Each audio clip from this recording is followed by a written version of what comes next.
أقبلت يا رمضان الخير مستبقا والقلب يشتاق دوما أنت تروينا يا درة الكون طاهر نبض خافقنا فالجرح كبلنا فاغسل معاصينا.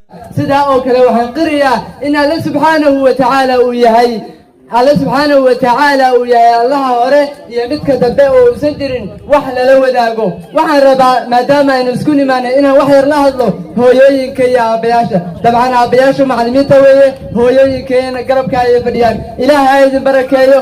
dabcan halkan dhalinyarada isugu timid ee da'da yar waxaan rajaynayaa inaad soo saarteen adinka iyo aabayaasha kuwa ugu horeeyana inay yihiin inaad adinku soo saarteen mujtamacaan oo idil.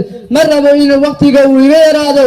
waxaan rabaa in aan yani 8 mise 7 mise 5 intii aan ka sheegi karo inaan ka sheego qodobaad muhiim idin ah. waa sida aad u tarbiyaysan lahayn caruurtiina, sidee uga dhiganaa caruurteena kuwaan oo kale, sidee uga dhiganaa caruurteena kuwa xufaada. kuwaas ayaan rabaa cashar ahaan inaan isku wada qaadano. dabcan dhagihiina isiiya maxaa yeelay dhammaantiin waxaad tihiin hooyooyin soo maaha, ama mid mustaqbal ama alaan insha allah. waxaan rabaa sidee ugu barbaarin kartaa cunugaaga caruurtaada si wanaagsan. midda koowaad ku barbaari Alle ka cabsi. haddii cunugaaga Alle ka cabsi aad ku barbaarisid, haddii Alle ka cabsiga markaa aad ku barbaariso u sheegtid wax kasta oo Alle ka cabsi la xiriira, dabcan adduunka oo dhan iyo waxa uu rabo uu fududaanaya. ilaahay subxaanahu wa ta'aala wuxuu leeyahay war haddii aad Alle ka cabsataan ilaahay baa idin baraya. keliya ilaahay ka cabsada wuu idin barayaaye. midda labaad waxa weeyaan u ducee mar kasta. caruurtiina ha habaarinina. maya inaad habaartiin maaha dhigi inay maaragtay uga dhacaan hadallo karaa kugu dhacdo sidan ha yeelo damiin baa tahay sidan baa tahay maahan inay caruurtiina ku dhahdaan. midda saddexaad ka ilaali usha iyo canaanta faraha badan. haahuna meesha lagu dhacay, haahuna meesha lagu dhacay waa halkan, waana inta ugu badan soomaalida ay sameeyaan. caruurteenu waxay wax la barin laayihiin, caruurteenu waxay wax la maqli laayihiin. keliya waa inaan turnay canaanta ka badinay. maya caruurtaada la saaxiib. cunuga 15 sano hadduu soo gaarana anigu waxaan ku leeyahay garaac wax kuma lahan, waa haddii hore ay usoo tarbiyaysay. midda afraad dhiirigeli oo u sheeg in wax kasta ay qaban karaan. cunugaaga u sheeg inuu qur-aanka xifdi karo. adkaarta bar oo dhici oo mar kasta waxaad u sheegtaa innaka tactaqid liannaka tastadiic liannaka tactaqid annaka tastadiic. waad awoodaa wiilkaygiiyo, waad kartaa, waad samayn kartaa. markii uu sameeyana waa inaad abaalmarin siisaa.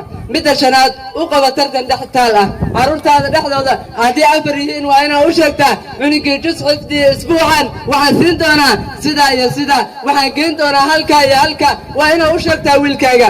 midda shanaad u qabata.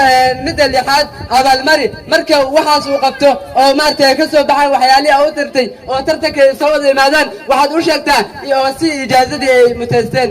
midda toddobaad kala tasho arrimaha qaar. cunugaagu waa ilaahay subxaanahu wa ta'aala hadiyada uu ku siiyey, hadiyada uu ku siiyeyna waa inaad ka dhigataa khaliil ma aha saaxiib. waxaad ka dhigataa khaliil inaad mar kasta u sheegato, haddii kale wiilkaaga ama gabadhaadu way ka carari doonaan. ma ahan inaan anigu leeyahay caruur aan sidaa usoo tarbiyeeyey, laakiin intii aan wax akrinayey, intii aan wax baranayey iyo intii aan yani adduunka aan soo arkayey. adduunka wax badan ma soo arkin dabcan, laakiin waxaan akhriyey. kullama aad wax akhriso asxaabtaada iyo dadkaaga waad ka sarreyn doontaa. waxaan idin leeyahay galabta waa idin wacnaado caruurtaydiiyo waxaan idin leeyahay hore u socdo oo gaara meeshaad rabtaan. adduunyadu way kooban tahay, kadeed bay leedahay. kifaax dhidid loo qubiyo nimaa karo kor u marin dhulya buurada u korin kolle luminteed meelo. أقبلت يا رمضان الخير مستبقا والقلب يشتاق دوما أنت تروينا يا درة الكون طاهر نبض خافقنا فالجرح كبلنا فاغسل معاصينا.